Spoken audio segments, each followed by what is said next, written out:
சமாசத்தின் புதிய கட்டட திறப்பு விழாவை தலைமையேற்று நடத்தி கொண்டிருக்கும் பிரதேச செயலர், பிரதேச சபை தலைவர் மற்றும் உபதலைவர், ஏனைய சங்க உறுப்பினர்கள்,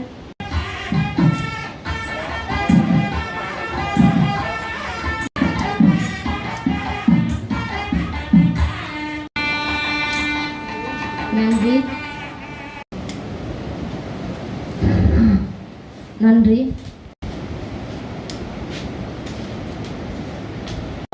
சிபிஓர்கள் அதுக்கு நாங்கள் போயிருந்தாங்க தலைவர்.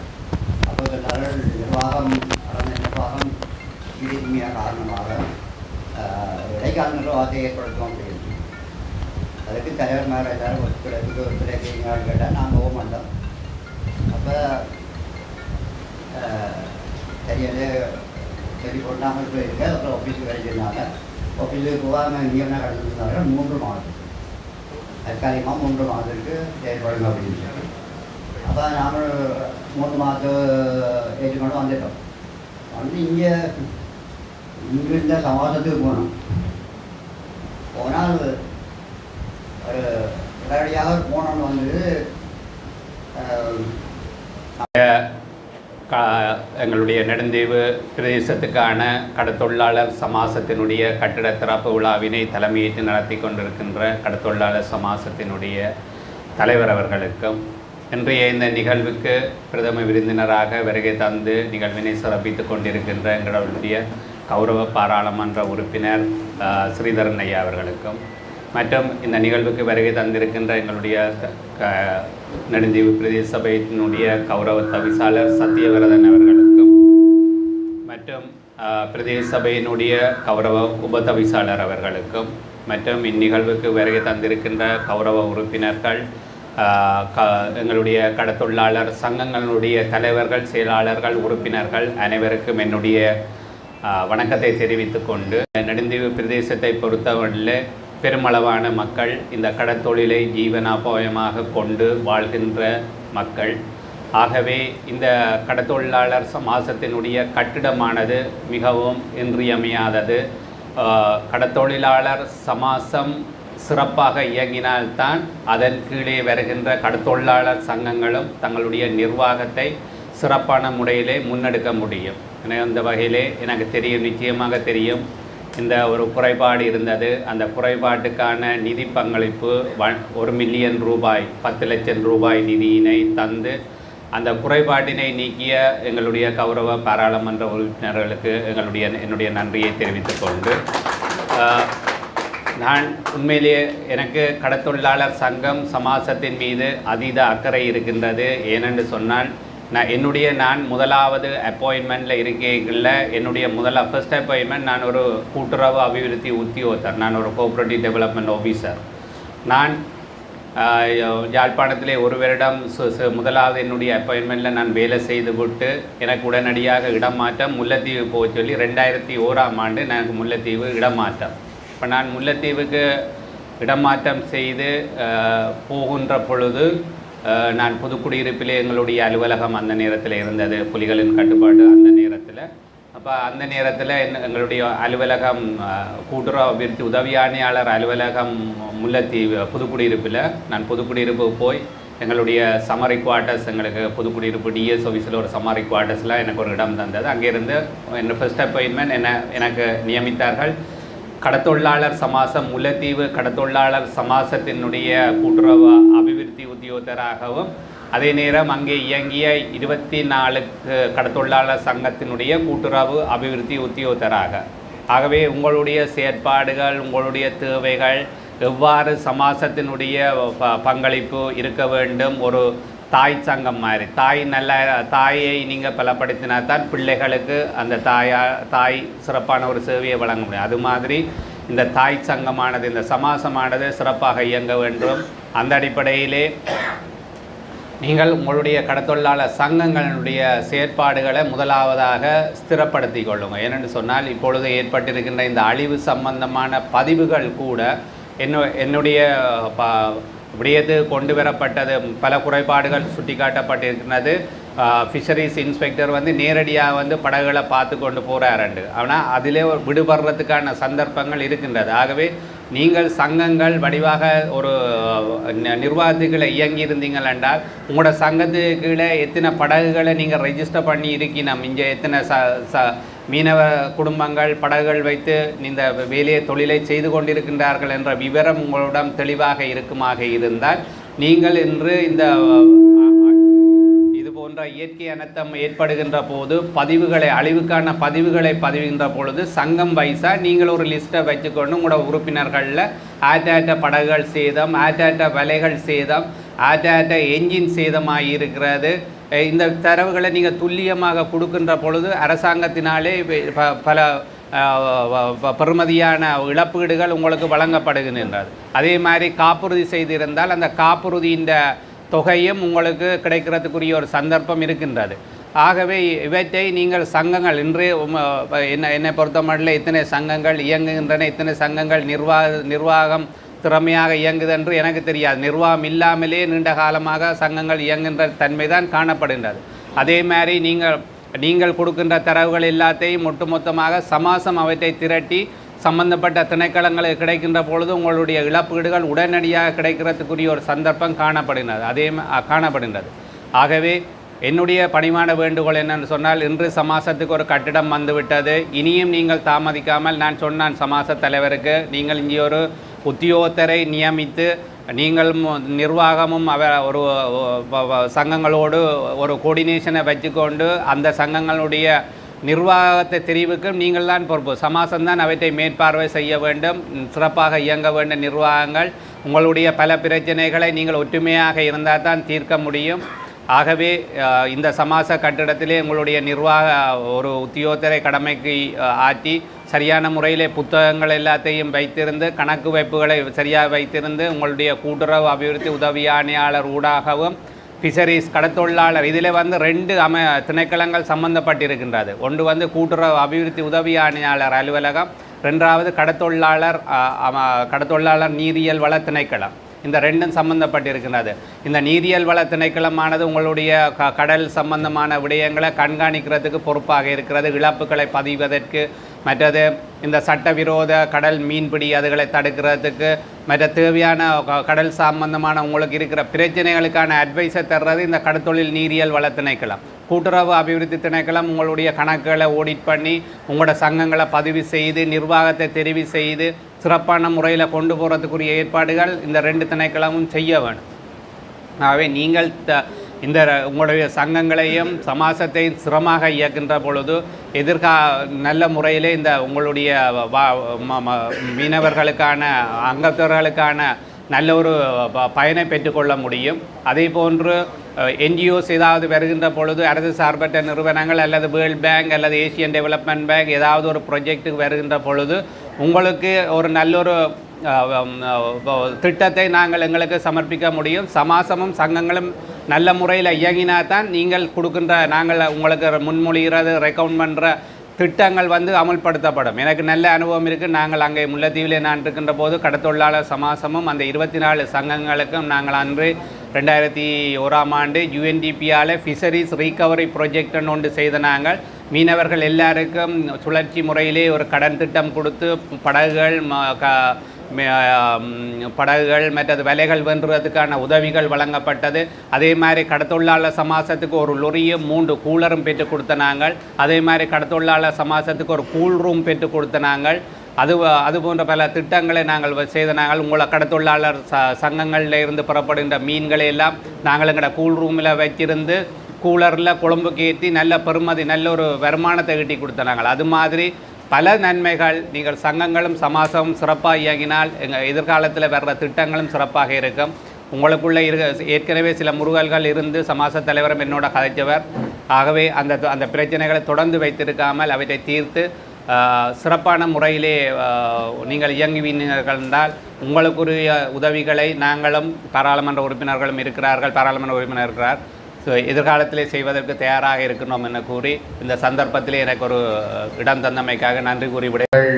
ஒரு நல்ல காரியத்திலே எல்லோரும் ஒன்றிணைந்திருக்கிறோம். ஒரு மகிழ்ச்சியாக இருக்கிறது. மிக முக்கியமாக உங்களுடைய ஒரு நீண்ட கால எதிர்பார்ப்பு. இந்த விடயம் என்னால் நடந்ததல்ல.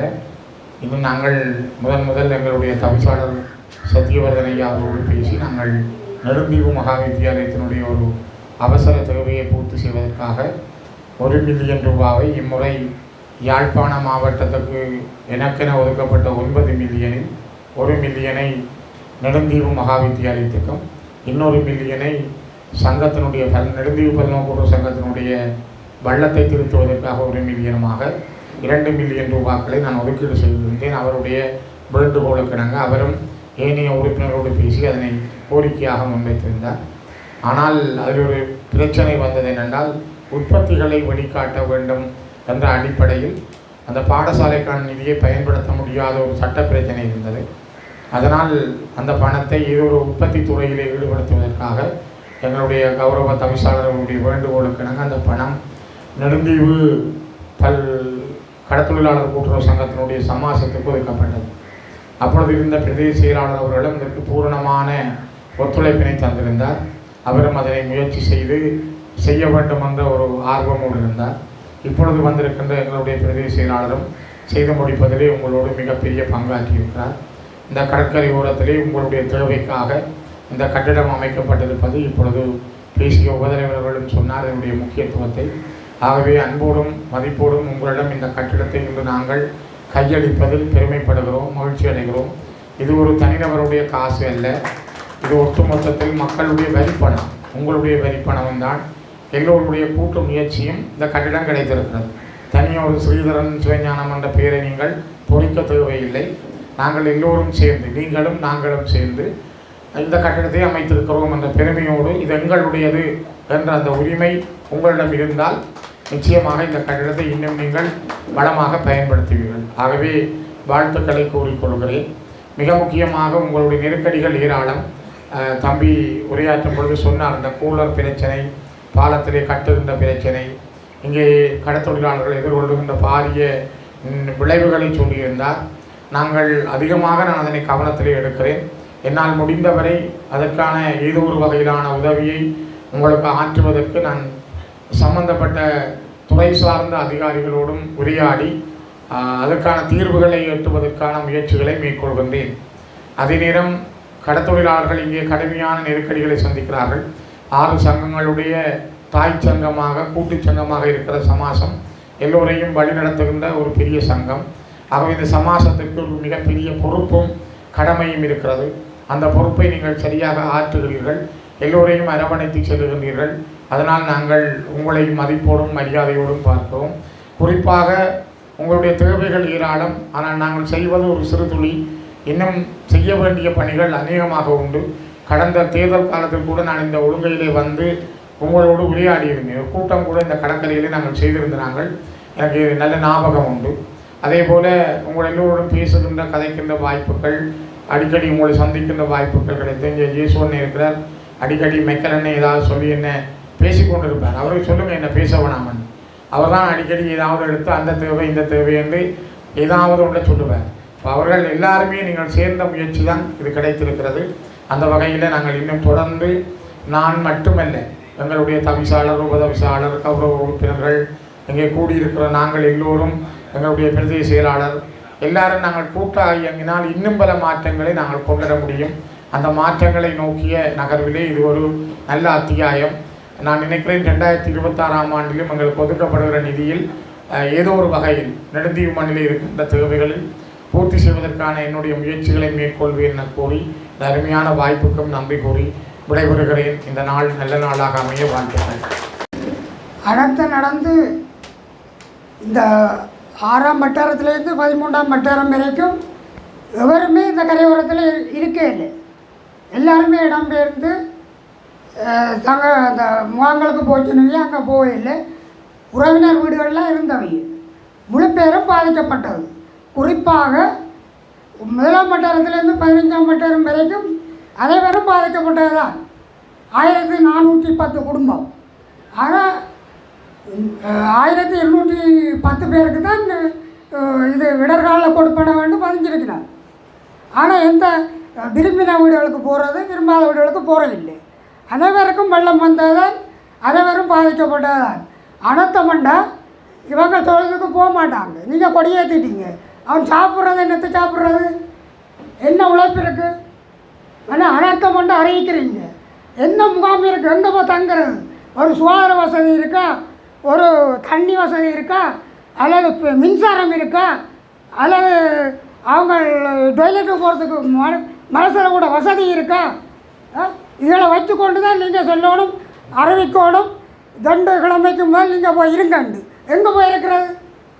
ஒரு பிரதேச மண்டபம் இருக்குது, அதையாவது ஒழுங்கு பண்ணீங்களா? அதுவும் இல்லை. இந்த இடர்கள் வரப்போகுதுன்னு சொல்லி கோஆப்ரேட்டிவ் இருக்குது. 2 மாதம் போன முறை இந்த ஏகி 2 மாத சாமான் வச்சுருந்த வரைஞ்சி. இங்கே என்ன இருக்குது? 6 கடையை தனியார் கூட்டி விட்டால் இங்கே தனம் போண்ட வழி இல்லை, போக்குவரத்துண்டா வழி இல்லை. நீங்கள் கூட்டங்களை போட்டு என்ன பிரியோசனம்? இந்த லோஞ்சி ஓடாட்டி ஜனத்துக்கு எந்த வசதியும் இல்லை. புரிஞ்சோல் நடவுங்க. கொஞ்சம் பேருக்கு 10 ரூபா, கொஞ்சம் பேருக்கு 10 ரூபா இல்லை. எல்லோரும் தான் அனர்த்தத்தால் பாதிக்கப்பட்டது. 1410 குடும்பம் பாதிக்கப்பட்டதுதான். அவன் பார்லிமெண்ட்டில் அந்த மடையன் பேசுகிறான், நெடுந்தீவில் ஒருவருக்கும் பாதிக்கப்படலைன்ட்டு.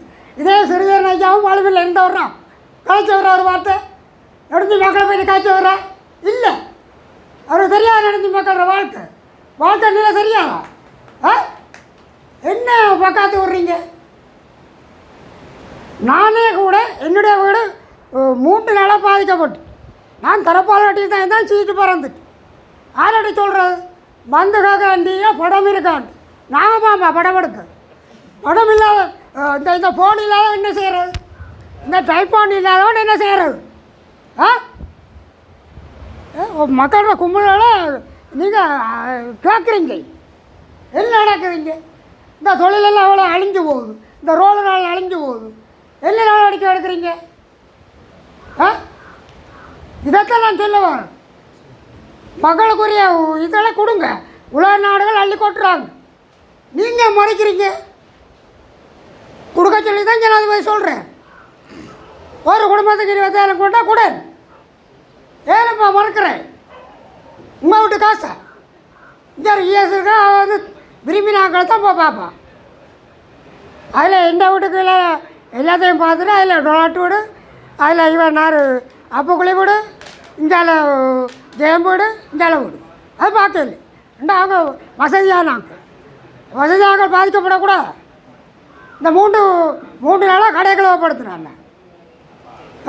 வந்து டீயா சொல்கிறோம், நான் கேதாட்ட கடன் போட்டு சீட்டை போட்ட அப்புறம் சொல்கிறேன், உடனே சீட்டில் லைனுக்கு எங்கடா உடைஞ்சு டீயா என்ன வீட்டு திட்டம் அந்த மதிப்பிடுறது. எத்தனை நேரம் போய் நான் வீட்டு இந்த விடியா போகுது வீட்டு திட்டம் தச்சு. இது என்னுடைய கருத்து. மக்களுக்குரிய உரிமையை கொடுங்க. நாங்கள் ஆதங்கங்களை மக்கள் சொல்லிக் கொண்டிருக்கிறார்கள். இந்த கடற்கரை சைட்டை பொறுத்த வரைக்கும் நானும் கடற்கரை விளையாடினேன். உயிரை கையில் வைத்து தான் நாங்கள் சூறாவளி காற்று வரும்போது நாங்கள் தவிக்கின்றோம். இதில் பழைய கதைகள் புதிய கதைகளை கதைச்சி இந்த பிரியோசனம் இல்லை. எனக்கு இப்போது வயது 68 ஆச்சு. ஒவ்வொரு கூட்டங்கள்லேயும் ஒன்று கூடங்கள்லேயும் எடுத்தோன்னே கதைக்கிற கதை அணைக்கட்டு. இந்த அணைக்கட்டு வந்து மிக முக்கியமான சாமான். இந்த அணைக்கட்டு எங்களுக்கு இருக்குமா இருந்தால் எங்கிற அழிவுகளில் ஒரு 25% குறைஞ்சிருக்கும். காரணம் என்னென்னு சொன்னால் இருக்க முடியாத நிலை, இருக்க முடியாது. தயவுசெய்து நான் சொல்கிறேன், கொஞ்சம் கேட்டுக்கொள்ளுங்க. நீங்கள் எதுவும் செய்ய தேவையில்லை, நிவாரணம் தர தேவையில்லை, காசும் தர தேவையில்லை, எதுவுமே செய்ய தேவையில்லை. இந்த அணைக்கட்டு ஒன்றை மட்டும் நீங்கள் மீண்டும் முயற்சி எடுத்து அணைக்கட்டு ஒன்றை எங்கள் தீவுக்கு தருவீர்கள் என்றால் எங்கள் தீவை பாதுகாக்கலாம். முன்பு எனது கடற்கரையில் 15 அடி தூரத்தில் பூரசு இருந்தது, எல்லை இருந்தது.